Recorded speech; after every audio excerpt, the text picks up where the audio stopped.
Assalamualaikum warahmatullahi wabarakatuh. Alhamdulillah rabbil alamin bihi nasta'in ala umuri dunya waddin. Wassalatu wassalam ala asyrafil anbiya wal mursalin sayyidina wa maulana Muhammadin wa ala alihi wa sahbihi ajma'in. Subhanaka la ilma lana illa ma 'allamtana innaka antal alimul hakim. Rabbi syrah li sadri wa yassir li amri wahlul 'uqdatan min lisani yafqahu qawli, amma ba'du. Alhamdulillah teman-teman, adik-adik, saudariku sekalian yang saya muliakan, wabil khusus para ustazat di Ahbabuz Zahra, khusus Ustazah Samirah Al-Habsyi, Ustazah yang lain-lain yang ada di tempat tersebut, juga adik-adik saya Banat Ahbabuz Zahra, Firqah Ahbabuz Zahra, dan juga semua teman-teman yang hadir pada kali ini, baik yang secara langsung ataupun melalui Zoom. Ya, ada 500 teman-teman nih, saya liatin.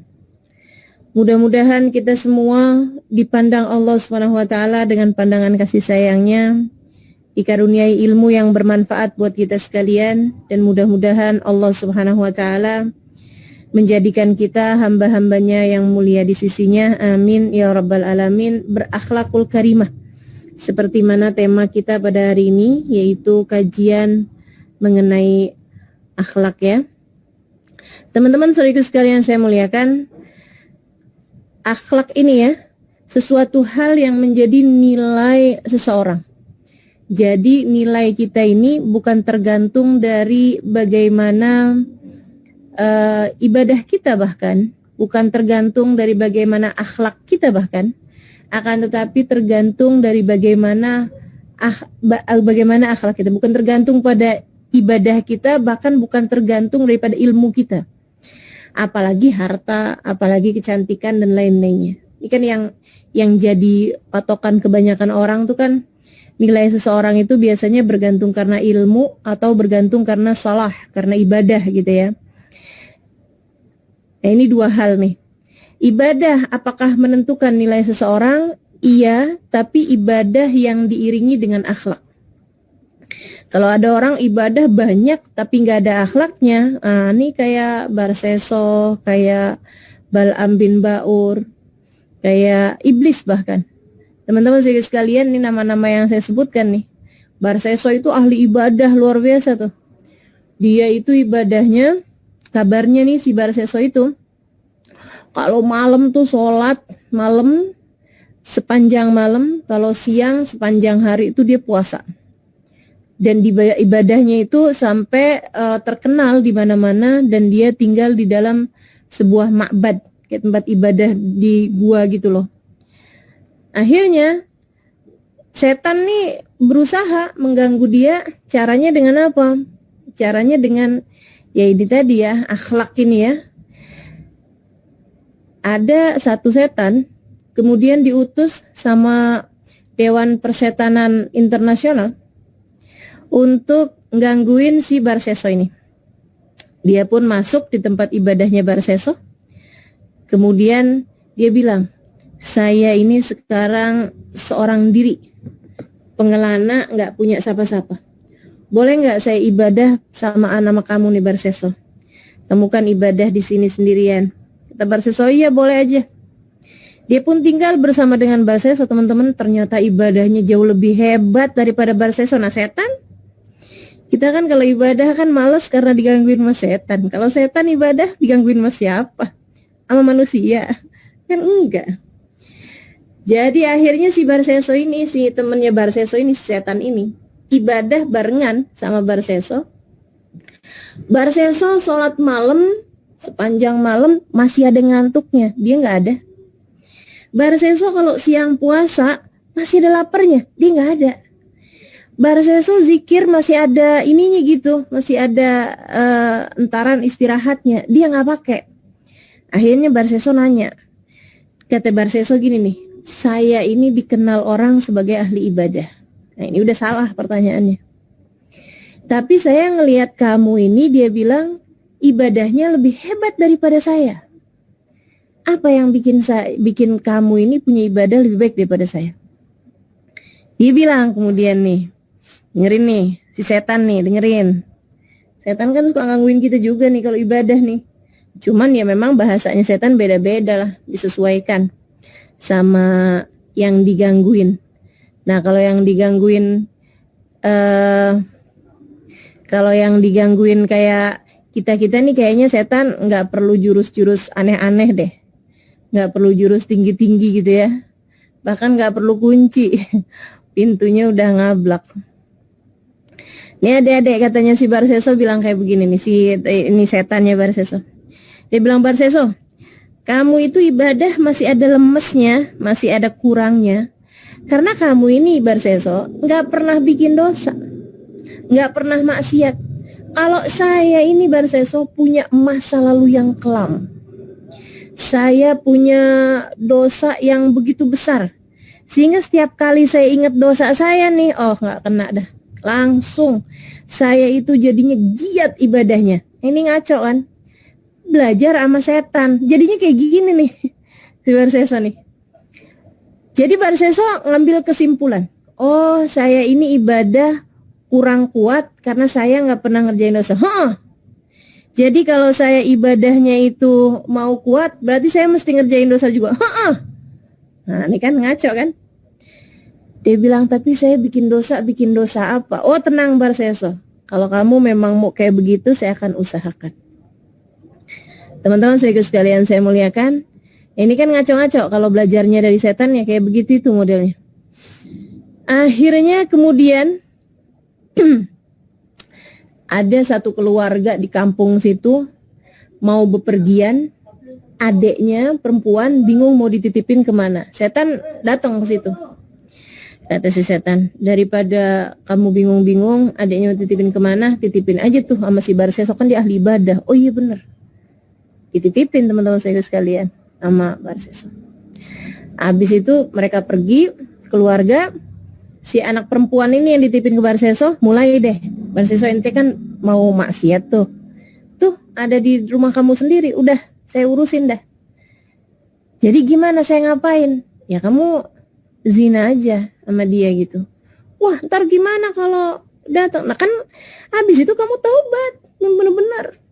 Ini setan nih, ngajarin buat akhlaknya nggak bagus, buat nggak bener gitu. Masa orang dititipin bukannya dijaga malah diembat? Nah kan akhlaknya nggak bener. Jadi teman-teman saya sekalian, akhirnya Barseso dibujukin sama setan, bawa dah. Malam-malam tuh anak di pelecehan seksual ya sama Barseso. Habis tuh anaknya nangis terus, takutan terus. Akhirnya Barseso ribet-ribet dibunuh sama dia. Habis dibunuh si anak ini, kemudian setan bilang, udah kamu kuburin belakang rumah, di agak jauh gitu. Habis gitu teman-teman saya sekalian, belum rapi ibadah nih, Barseso bingung gitu. Bukannya malah ibadah, akhirnya malah justru ini kan berantakan semuanya gitu. Akhirnya teman-teman datang nih keluarganya, mana anak adik kita gitu. Iya kabur adik kamu gitu, bohong. Ya kan? Maksiat tuh bawa maksiat. Jadi kamu jangan salah gitu. Jangan pernah menyangka bahwa ya udah deh saya bikin maksiat sekarang, abis itu saya nanti mau taubat. Nggak ada ceritanya. Maksiat itu bawa kemaksiatan. Ada perlu ingat ya, namanya taat tuh bawa ketaatan. Kamu pagi-pagi mengawali dengan ketaatan. Qobliyah subuh, sebelum sholat subuh, habis itu baca zikir, habis sholat subuhnya berjamaah, habis itu baca zikirnya, misalnya gitu. Habis itu pagi-pagi sholat duha gitu. Khair. Itu kalau udah khair yang kamu lama nih, kamu ngerjain dosa nih, kayaknya kayak nggak apa-apa gitu. Allah cuman teleponan doang kok sama dia. Allah cuman gangguin dia doang. Allah cuman ketemuan doang. Buat adik-adik nih, Allah cuman ketemuan doang, nggak ngapa-ngapain kok, nggak ngapa-ngapain. Lama-lama pegangan tangan doang, Allah inian doang. Terus tuh maksiat itu maksiatan kemaksiatan yang lainnya. Makanya katanya Allah Subhanahu wa taala dalam Al-Qur'an, fala tattabi'u khutuwatis syaitan. Janganlah kalian mengikuti tahapan-tahapannya setan, step by stepnya setan, langkah-langkahannya setan. Setan tuh selalu punya langkah 1, habis itu langkah 2-nya lagi, langkah 3-nya lagi, 4 lagi, 5 lagi, terus ke sana gitu. Kalau udah mentok, udah maksiat gede dikerjain, baliknya susah. Makanya guru saya bilang, kalau nyasar tuh jangan kejauhan, ntar susah baliknya. Gitu. Kalau nyasar jangan kejauhan, ntar susah baliknya gitu. Terlalu banyak tikungan-tikungannya nih, kanan apa kiri, kanan apa kiri, kanan apa kiri. Udah mentok, akhirnya malah justru susah balik ya. Tapi kalau baru sebentar kita nyasar terus balik lagi, sebentar kita nyasar balik lagi, nah itu nggak akan jauh-jauh mau buat baliknya gitu. Kita hamba Allah Subhanahu Wa Taala nih, jalan kita kan menuju surga. Gitu ya. Nah, jalan menuju surga nih dari ketaatan kepada Allah, dari menjaga hati, dari menjaga perlakuan kita. Itu kayak jalannya itu akhlak ini. Jalan kita menuju Allah, menuju surga adalah dengan akhlak ini, adik-adik saudara sekalian. Itu tuh jangan sampai kita melenceng-melencengnya kejauhan. Kalau melenceng balik lagi gitu. Karena begitu kejauhan, nanti tuh kamu ikut terus banyak. Orang lihatnya, nggak apa-apa nih, saya lagi susah nih sekarang, saya pinjeman ojol aja deh, gitu ya, pinjaman online tuh. Pertamanya dikit, gitu kan, cuma 200.000, saya sering juga dapat 200.000. Habis itu kemudian, kurang nih ternyata 200.000, pinjam lagi deh 500.000. Ya Allah, adik-adik saya sekalian, saya pernah tahu ada orang, dia bilang, saya Ustazah, hutang riba 200.000.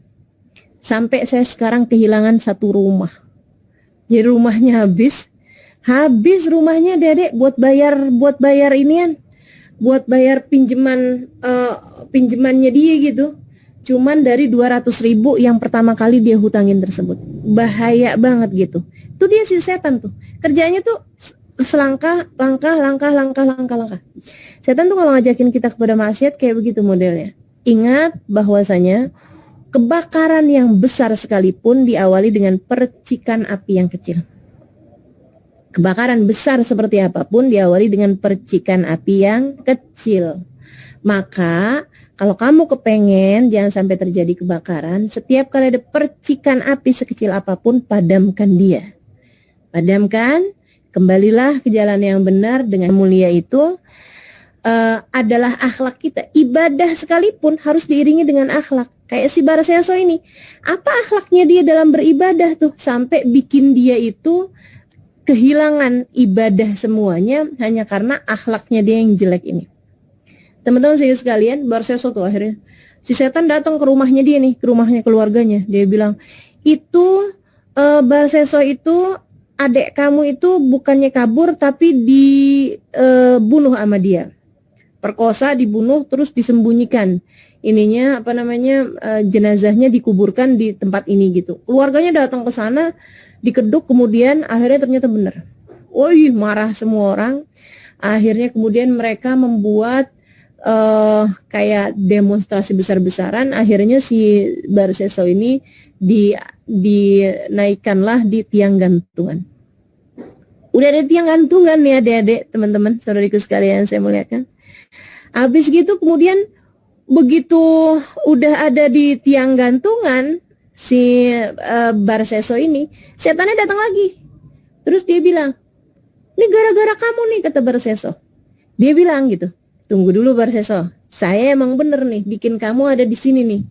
Tapi tunggu dulu Barseso, saya ini bikin kamu ada di sini, saya juga yang bisa nyelamatin kamu. Yaudah gimana caranya sekarang selamatin saya? Kamu tuh bilangnya katanya ngajakin saya buat taat. Iya, ini bagian terakhirnya nih Barseso. Habis ini kamu enak dah, selesai dah taatnya. Karena saya ini Barseso sebenarnya adalah setan. Saya ini cuma pengen gangguin kamu aja gitu, biar ibadah kamu tuh agak-agak inilah gitu. Maksudnya biar kamu tahu juga gitu bikin maksiat. Tapi saya yang bikin kamu ada di sini, saya juga bisa ngasih jalan keluar sama kamu. Barseso percaya. Ini kan akhlaknya kagak bener nih Barseso nih. Yang dipercaya setan, bukannya Allah gitu kan. Makanya teman-teman saudara sekalian, orang ibadah tuh yang perlu guru tuh kayak gitu. Kalau nggak punya guru, nggak ada yang bisa ditanya gitu. Kalau nggak punya guru, akhirnya tuh salah-salah. Oh berarti kalau apa-apa mesti nanya sama guru ya? Nggak harus. Tapi kalau kamu punya guru, kamu duduk di majelis, nanti pertanyaan-pertanyaanmu itu akan terjawab dengan sendirinya. Itu cara Allah untuk membimbingmu, sehingga Allah SWT akan selalu memberikan jawaban-jawaban lewat lisan gurumu gitu. Itu selalu saya rasakan. Setiap kali saya ada satu pertanyaan-pertanyaan, saya duduk aja, saya hadir, duduk di majelisnya Sayyidil Habib Umar, tuh zaman waktu masih mondok di majelisnya guru-guru saya akan mendapatkan jawaban dari pertanyaan-pertanyaan saya tersebut. Barseso gak ada yang ditanya, dia abid aja, ahli ibadah aja gitu. Padahal ibadah itu adalah jalan panjang, dan itu tuh harus ada gurunya untuk menjadikan kita itu jalannya di jalan yang benar. Jangan kata mau menuju surga, adik-adik. Kamu mau menuju ke rumah teman kamu aja mesti ada mapnya kan, mesti ada alamatnya kan. Kalau nggak benar alamatnya, kalau nggak benar petanya, ya kamu nyasar-nyasar gitu. Apalagi menuju surga, ya nggak? Menuju tempat kondangan aja kamu mesti punya alamatnya gitu. Kalau nggak punya alamatnya, nggak ada yang nunjukin, ya nyasar-nyasar. Ntar kamu masuk kondangannya siapa lagi? Jadi gitu adik-adik serius sekalian. Akhirnya katanya Barseso, kalau gitu tolongin saya. Kata dia gini, ya udah Barseso gini aja deh. Kan nggak ada yang gratis ya. Jadi saya ini Barseso mau nolongin kamu, ada bayarannya. Apaan bayarannya? Buruan dah. Ini Barseso udah ditaruh ini talinya nih di lehernya. Dia bilang kayak gini, kamu sujud sama saya Barseso sekali. Habis itu saya kasih tahu jalan keluarnya. Kata Barseso, nah gimana saya sujud? Orang saya ini udah diikat kayak gini. Udah kamu bayangin aja diri kamu sujud. Dia bayangin dirinya sujud kepada setan. Saat itu juga krok, lehernya ditarik, matilah dia dalam keadaan sujud kepada setan. Ini sesudah ibadahnya dia yang puluhan tahun, teman-teman saudara sekalian. Karena ibadahnya tidak diiringi dengan akhlak. Apa akhlaknya? Ikhlas. Dia nggak punya ikhlas, nggak punya ibadah yang dia lakukan karena Allah Subhanahu Wa Taala. Apa yang dia nggak punya lagi? Tawadhu. Dia nggak punya tawadhu dalam ibadahnya. Ibadah itu diperlukan tawadhu. Sampai-sampai para ulama mengatakan, rubba ma'siyatin awrathat dhullah ahabbu ilallah min ta'atin awrathat kibra. Rubba ma'siyatin awrathat dhullah ahabbu ilallah min ta'atin awrathat kibra. Terkadang, katanya para ulama nih, terkadang dosa yang membawa seseorang kepada kemaksiatan, terkadang dosa yang membawa seseorang kepada kemaksiatan, terkadang dosa yang membawa orang kepada perasaan merasa hina, terkadang dosa yang membawa seseorang kepada rasa merasa hina, itu lebih Allah sukai daripada ketaatan yang mendatangkan kesombongan. Ada orang bikin dosa, tapi habis itu nyesel banget, kayak ngerasa hina banget di hadapan Allah, ngerasa rendah hati gitu di hadapan Allah. Ya Allah, nih kalau engkau nggak maafin saya gimana nih modelnya Allah. Itu lebih Allah sukai gitu daripada ketaatan yang melahirkan kesombongan. Gitu ya. Ada orang-orang lagi belum pakai jilbab, kayaknya ngerasa bahwa semua orang tuh pantas masuk surga selain dia gitu. Habis itu dia pakai jilbab, katanya hijrah. Tapi sekarang ngelihat orang-orang yang pakaiannya terbuka-terbuka, dia ngerasanya mereka semua pantasnya neraka gitu. Ya dia aja gitu yang pantas masuk surga. Ini ibadah tanpa dibarengi dengan akhlak. Itu namanya bukan ibadah, teman-teman. Itu dari maksiat satu ke maksiat yang lain gitu. Dari maksiat buka aurat, sekarang ke maksiat merasa lebih baik daripada orang lain. Dan maksiat yang kedua ini bisa jadi lebih besar di mata Allah daripada maksiat yang pertama. Maksiat buka aurat, maksiat mengikuti hawa nafsu aja. Tapi maksiat merasa diri lebih baik daripada orang lain, untuk maksiatannya hati, kesombongan.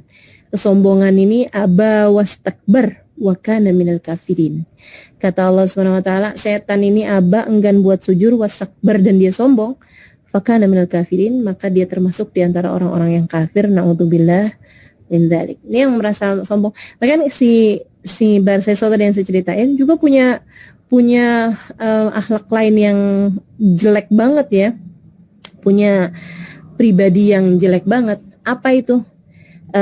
Yang tadi saya sampaikan itu, dia merasa sombong gitu. Dia bilang, ini orang-orang nih taunya saya kan ahli ibadah, tapi kok kamu ibadahnya lebih baik daripada saya gitu kan. Nah itu kan dia pelihara tuh kesombongannya dengan merasa dirinya lebih baik daripada begitu banyak orang-orang di kampungnya gitu. Jadi adik-adik sekalian, akhlak itu adalah perkara yang sangat penting ya, yang menjadi patokan kita, pondasi kita gitu.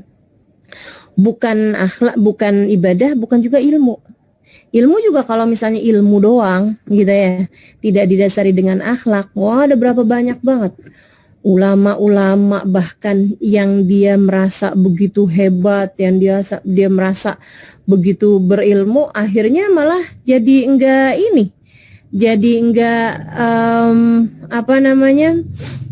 dia merasa begitu berilmu dan kemudian merendahkan orang lain sampai akhirnya menjadi orang-orang yang celaka. Naudzubillah min dzalik ya. Naudzubillah min dzalik. Jadi ilmu aja juga nggak bisa bikin orang. Yang paling utama dalam kita hidup di dunia ini adalah menjaga akhlak kita. Akhlak ini kepada siapa aja? Nih ya, akhlak pada Allah nomor 1. Kemudian yang kedua, akhlak kepada sesama manusia, dan yang nomor 3 adalah akhlak kepada diri kita sendiri. Gitu. Akhlak kepada Allah, akhlak kepada manusia, dan akhlak kepada diri sendiri. Panjang keterangannya nih, akhlak kepada Allah banyak, akhlak kepada sesama banyak, lebih banyak lagi. Dan akhlak kepada diri sendiri juga banyak, teman-teman saya sekalian. Tapi Nabi Muhammad meringkasnya dalam satu hadis. Kata Nabi Muhammad alaihissalam, beliau menceritakan tentang akhlak pada Allah, akhlak kepada manusia, dan akhlak kepada diri sendiri dengan satu hadisnya. Qala Rasulullah sallallahu alaihi wasallam, ittaqillah haitsu ma kunta wa atbi'is sayyi'atal hasanata tamhuha wa khaliqin nas bi khuluqin hasan. Jadi dia Nabi Muhammad alaihissalam dia menyebutkan dalam satu hadis ini 3 macam akhlak. Akhlak pada Allah yaitu dengan takwa, akhlak kepada sama manusia yaitu dengan cinta, dan akhlak kepada diri sendiri yaitu dengan introspeksi diri. Ya. Coba nih kita bahas satu ya. Ittaqillah haitsu ma kunta. Kata Nabi Muhammad alaihissalam, bertakwalah kamu kepada Allah. Apa tuh takwa? Memiliki rasa takut kepada Allah yang mencegahmu dari perbuatan dosa. Haitsu ma kunta, dimanapun saja kamu berada. Kamu lagi ada di mana aja, kamu ngerasa Allah sedang melihatmu. Kamu sedang di mana saja, kamu merasa Allah sedang mengawasimu. Dan kamu merasa kayaknya saya kalau buat bikin dosa yang gede-gede enggak dah, karena Allah lihat saya nggak mau dah, gitu ya, gitu. Seenggaknya gitu, misalnya kayak gini loh adik-adik, kamu ada orang nggak ada orang, kamu nggak akan ninggal sholat, gitu kan. Walaupun kamu lagi sendirian, ya kamu tetap nggak akan ninggalin sholat. Kenapa kamu nggak ninggalin sholat? Padahal nggak ada juga yang liatin kamu sholat. Nah itu kamu merasa bahwa Allah sedang melihat saya, gitu kan. Nah itu namanya perasaan takwa gitu kan. Nah Ustazah, kalau saya ngerasa gini ya, saya depan orang sholat, saya nggak depan orang juga saya sholat sih Ustazah, cuman depan orang tuh sholatnya beda gitu. Kayaknya tuh yang kalau rukunya jadi lebih bener gitu kan, sujud jadi lebih panjang. Kalau saya sholat sendirian nih Ustazah, sholat juga sih, cuman rukunya buru-buru, sujudnya buru-buru, kayak capung lagi cebok. Pernah lihat capung cebok gak adik-adik? Kayak buru-buru banget gitu. Selesai gitu. Itu gimana tuh Ustazah? Apakah saya nggak punya takwa? Ya itu nilai takwanya berarti emang beda-beda kan gitu kan. Tiap orang tuh punya nilai takwa beda-beda gitu. Tapi berarti kalau kamu udah ada perasaan bahwa nggak ada orang, ya saya tetap nggak akan ninggal sholat gitu. Itu artinya kamu sudah punya takwa gitu. Ada lagi puasa nih, lagi Ramadan gitu kan. Ada yang lihat, nggak ada yang lihat, ya kamu nggak akan minum teh botol gitu misalnya, gitu ya. Kamu nggak akan makan gitu kan.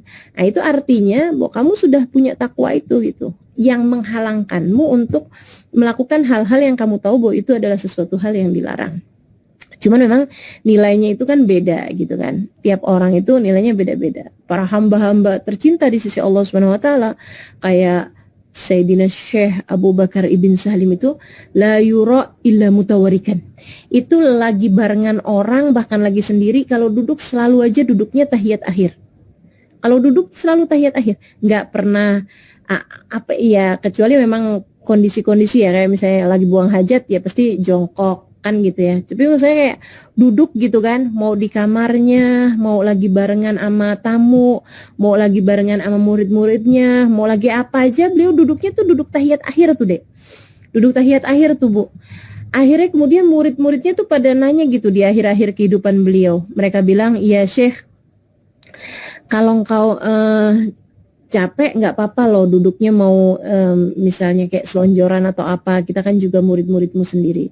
Beliau kemudian menyebutkan, katanya beliau, "Innama hadza jazatul abad inda rabbi wa ana jalisun inda rabbi." Katanya beliau, ini adalah duduknya seorang budak di hadapan tuannya. Jadi duduk tawarruk ini adalah duduknya seorang budak di hadapan tuannya. Wa ana jalisun inda maulaya, dan saya adalah seorang budak di hadapan tuan saya. Artinya bahwa di depan orang, nggak di depan orang, di dalam kamar ataupun saat beliau sedang bersama-sama dengan orang lain, sedang dalam kondisi apapun, beliau selalu merasa bahwa beliau sedang berada di hadapan Allah Subhanahu wa taala. Oh, ini udah tingkatan takwa yang luar biasa besarnya ya. Tingkatan takwa yang keren luar biasa gitu. Saya suka perhatiin fotonya para ulama-ulama di Hadramaut. Sering tuh saya perhatiin foto-foto para ulama-ulama di majelis-majelis mereka, bukan sengaja niat foto kayak orang-orang zaman sekarang ya, yuk kita selfie dulu, cekrek gitu, nggak gitu, nggak, tapi di majelis gitu kan, di foto gitu kan. Nah itu kan banyak tuh di Tarim itu kan suka ada pertemuan-pertemuan gitu kan, lagi baca maulid, lagi ada haflah Darul Mustafa, lagi ada apa kan, ulama-ulama pada datang tuh, bahkan acara-acara nikahan gitu kan, acara nikahan, akad nikah kan cowok semua gitu. Nah itu tuh foto kan. Di foto itu ulama-ulama duduk gitu ya, saya suka perhatiin muka-muka mereka gitu. Itu saya mendapati sesuatu hal yang luar biasa bedanya antara mereka sama kita. Apa itu? Mereka itu adik-adik, teman-teman, ibu-ibu, saudariku sekalian saya muliakan, di foto aja tuh saya ngerasa mereka itu kayak orang lagi sholat, kayak orang lagi dilihat sama Allah. Coba deh perhatiin. Coba nanti perhatiin fotonya para ulama-ulama gitu ya. Kagak ada yang modelnya kayak petakilan, matanya tuh kayak entah lagi kemana gitu, enggak. Mereka tuh selalu aja mukanya tuh dalam keadaan konsentrasi, kehusyuan yang luar biasa, kayak mereka sedang berada dalam keadaan sholat. Masya Allah, luar biasa bener ya. Jauhnya saya sampai jadi mikir gitu, emang kelas nih beda gitu. Kelasnya seorang hamba dengan kelasnya orang yang kelas bawang nih, kayak kita ini mau bener-bener beda gitu. Kita dalam sholat berasa kayak di luar sholat, bising, riuh gitu kan. Dalam ibadah aja berasanya kayak di luar ibadah gitu. Mereka justru sebaliknya, di luar sholat pun akhlak mereka kepada Allah itu membuat mereka seolah-olah sedang berada dalam sholat. Sufyan Ats-Tsauri mengatakan, ma takallamtu ahad. Dia bilang, mundu salasina sanah ma kallamtu ahada. Sejak 30 tahun masa hidup saya yang terakhir, dia bilang, saya enggak pernah ngobrol sama orang. Lah yang selama ini diajakin ngobrol, itu kan jadi bingung. Dia bilang, kalamtana, engkau berbicara sama kita gitu. Kamu ngajak ngobrol kita, engkau nanya, kami jawab, kami nanya, engkau jawab. Dia bilang, innama kallamtu rabbi. Tapi saya tuh lagi ngobrol sama kamu aja, saya ngerasa sedang berbicara dengan Allah Subhanahu wa taala. Saya sedang merasa bahwa Allah sedang memperhatikan saya. Saya selalu menganggap Allah sebagai tsalituhuma, sebagai yang ketiga di antara kami berdua. Jadi lagi ngomong sama siapa aja dia berasa ada Allah di antara mereka. Ini teman-teman sekalian, bisa kita praktekkan dalam akhlak kita kepada Allah Subhanahu wa taala, bahwasanya sedang bersama dengan siapapun kamu, Allah ada di antara kalian. Gitu ya. Lagi kamu sama suami kamu, ada Allah di antara kamu. Lagi kamu sama teman-teman kamu, ada Allah di antara kamu. Lagi kamu sama orang tua kamu, ada Allah di antara kamu. Lagi kamu sama anak kamu, ada Allah di antara kamu. Lagi kamu sama guru kamu, sama tetangga kamu, sama tukang nyinyir di antara kalian, ada Allah di antara kalian. Gitu kan? Nah, makanya jadinya kayak urusannya gini nih, ada orang ngomong kasar gitu, ya udah biarin dia aja, kita mah jangan. Kenapa gitu? Karena saya hamba Allah, saya nggak mau ketulis sebagai orang yang berbicara kasar terhadap siapapun, kan gitu ya. Ini sama Allah Subhanahu Wa Taala tuh mesti kayak gitu. Ittaqillah itu makunta, hadirkan Allah dimanapun saja kamu berada. Itu akhlak kita kepada Allah Subhanahu Wa Taala, hadirkan Allah dimanapun saja kamu berada. Kemudian akhlak kita kepada sama manusia, ittaqillah itu makunta. Akhlak kepada diri sendiri dulu Nabi Muhammad menyebutkan. Wa atbi'is sayyi'atal hasanata tamhuha. Kata beliau, susulilah segala keburukan dengan kebaikan. Akhlakmu terhadap dirimu sendiri adalah dengan perbaiki jalan, perbaiki langkah, susun terus langkah gitu. Balik setiap kali kamu bikin salah. Itu tadi yang saya bilangin. Kalau nyasar jangan jauhan, biar baliknya gampang gitu. Itu akhlak kita sama diri sendiri. Kamu tiap kali habis bikin salah, balik lagi. Tiap habis bikin salah, balik lagi. Tiap habis salah, balik lagi. Itu kayak gitu tuh teman-teman saya. Sebab kalau enggak, nyasarnya tuh kejauhan gitu. Dan saya dikasih tahu sama seorang teman yang dia Masya Allah banget ya. Dia Masya Allah banget. Nah ini dia ngasih tahu salah satu dari ilmu besar yang dia dapati dari orang soleh adalah bahwa tiap kali habis bikin maksiat, cobain deh istighfar. Gitu, jangan yang saya gitu ya ngeliat cowok ganteng, ih cakep banget ya, astagfirullah nggak gitu. Misalnya dengan pas lagi ngomongin orang gitu kan, kamu ngomongin orang nih, saya tuh gak ngomongin orang tahu, ini sesuai dengan kenyataannya, astagfirullah nggak gitu. Tapi maksudnya abisnya kamu berbuat satu kesalahan, nah itu kamu kemudian kayak yang, oh iya ya saya salah ya.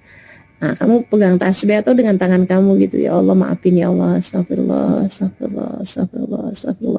terus gitu. Dia sih bilangnya 100 kali gitu. Dia bilang 100 kali. Cobain tiap kali abis bikin salah, abis bikin dosa, kamu ngerasa kayak nyesel banget abis bikin dosa itu. Kan setiap orang dari kita nih beda-beda nih kan. Mungkin adik-adik ada yang sedang terjebak kayak berada dalam hubungan yang salah misalnya gitu, udah berusaha banget untuk nggak mau gitu ya. Saya nggak mau pacaran, saya nggak mau deket sama laki-laki yang bukan mahram saya nggak mau gini, nggak mau gitu. Tapi kayaknya yang ya itu udah ninggalin hanya gara-gara di chat, hai apa kabar misalnya gitu. Udah gara-gara hai setitik rusak susu sebelanga ini ya, rusak move on sebelanga gitu. Nah itu jangan sampai karena begitu gitu kan.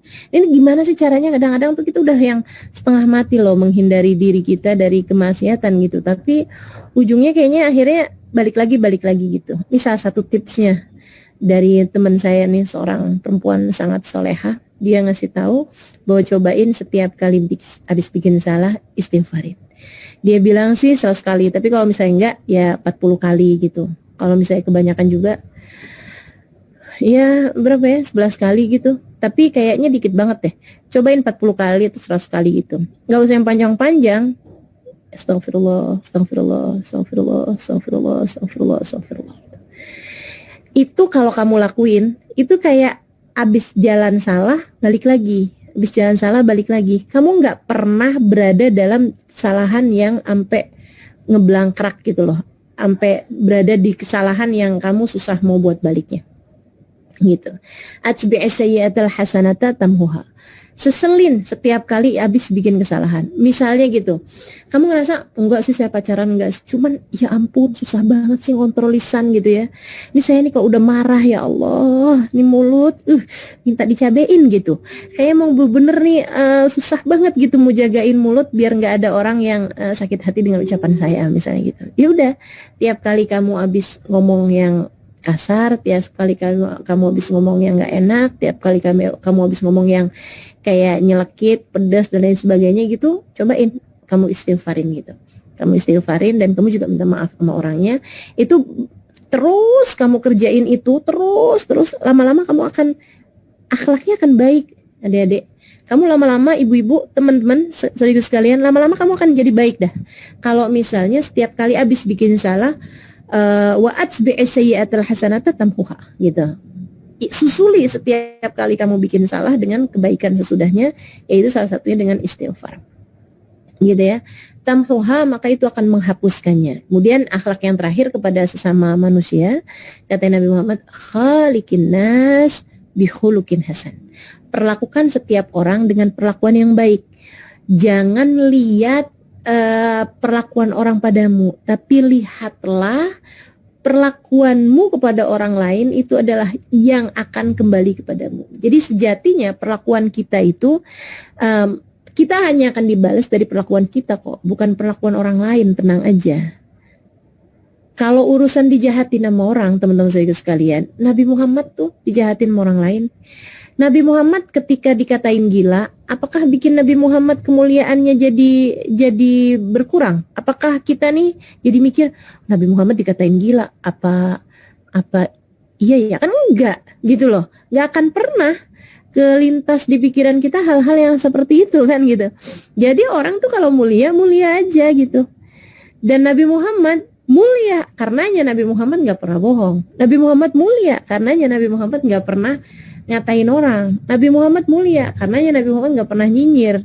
Adik-adik, Nabi Muhammad itu jangankan nyinyir sama orang, sama makanan aja nggak pernah. Katanya para sahabat, ma'aban Nabi ta'aman qat, inistahu akalah wa in karihahu tarkah. Nabi Muhammad itu nggak pernah ngatain bahkan makanan sekalipun. Kalau beliau suka beliau makan, kalau beliau nggak suka beliau akan tinggalkan. Gitu. Enggak yang habis dicela gitu ya. Dicela sepiring habis gitu, enggak. Nabi itu makanan enggak enak banget nih, kurang begini tapi sepiring habis juga gitu. Nah, itu Nabi Muhammad enggak kayak begitu gitu. Kenapa Nabi Muhammad begitu memuliakan bahkan makanan, memuliakan bahkan binatang? Karena Nabi Muhammad mulia. Jadi nih ya, perlakuanmu kepada orang lain tidak menunjukkan siapa dia, tapi menunjukkan siapa kamu. Orang mulia akan tampak dari kemampuannya memuliakan orang lain. Dan orang hina akan tampak dari kemampuannya menghina orang lain. Gitu. Anak yang baik, anak yang mulia akan mengerti memuliakan orang tuanya siapapun orang tuanya. Dan anak yang durhaka akan durhaka kepada orang tuanya siapapun orang tuanya. Demikian pula dengan orang tua.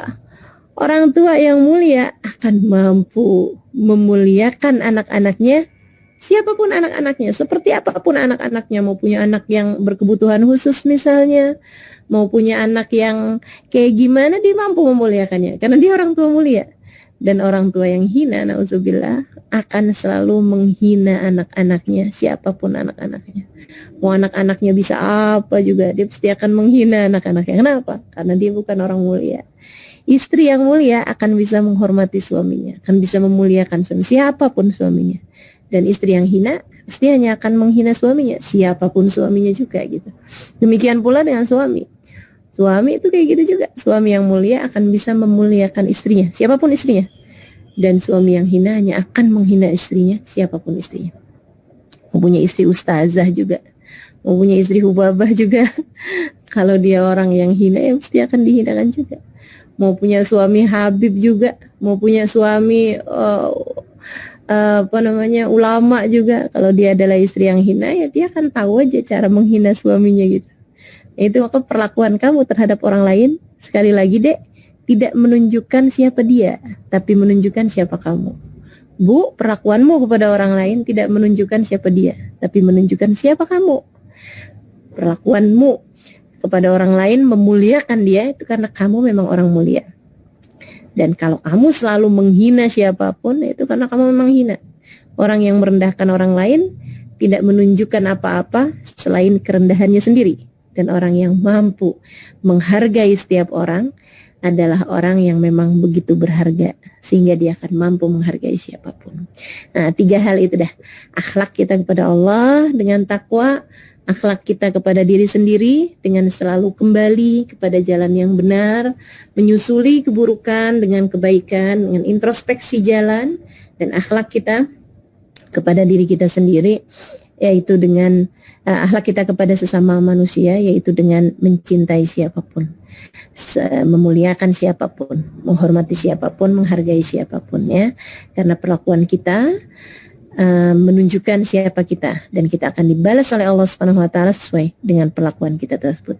Mudah-mudahan bermanfaat. Rabbana zalamna anfusana wa illam taghfir lana wa tarhamna lanakunanna minal khasirin. Rabbana atina fid dunya hasanah wa fil akhirati hasanah wa qina adzabannar. Da'wahum fiha subhanakallahumma wa tahiyyatuhum fiha salam. Akhiru da'wana anil hamdulillahi rabbil alamin. Mudah-mudahan dapat diamalkan. Ila hadratin Nabi. Al-Fatihah.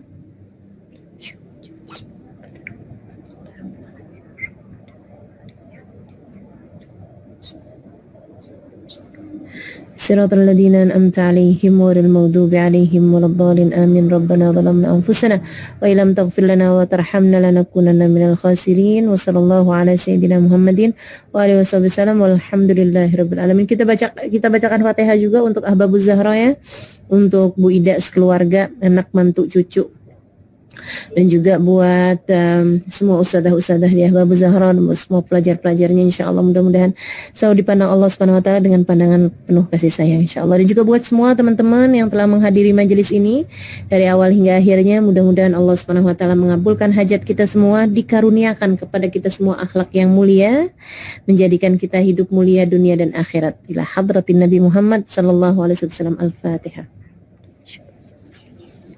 Alhamdulillah rabbil alamin arrahmanir rahim maliki yaumiddin iyyaka na'budu wa iyyaka nasta'in ihdinas siratal mustaqim siratal ladzina an'amta 'alaihim dhalin amin walhamdulillahi rabbil alamin. Terima kasih. Assalamualaikum warahmatullahi wabarakatuh.